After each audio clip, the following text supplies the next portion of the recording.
ભાવનગરમાં યુદ્ધના સંકટ વચ્ચે પેટ્રોલ ડીઝલના ભાવમાં વધારો થતા લોકો પરેશાન થયા છે.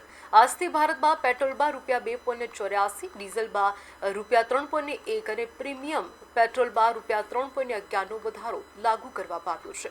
જૂના ભાવ મુજબ પેટ્રોલ ₹96.16 હતું, જે વધીને ₹99 થયું છે. ડીઝલનો ભાવ ₹91.77 વધીને ₹94.78 થયો છે. પ્રીમિયમ પેટ્રોલમાં પણ વધારો નોંધાયો છે. આ વધારા સાથે સામાન્ય જનતા પર આર્થિક બોજ વધ્યો છે અને પરિવહન ખર્ચમાં વધારો થવાની શક્યતાઓ છે.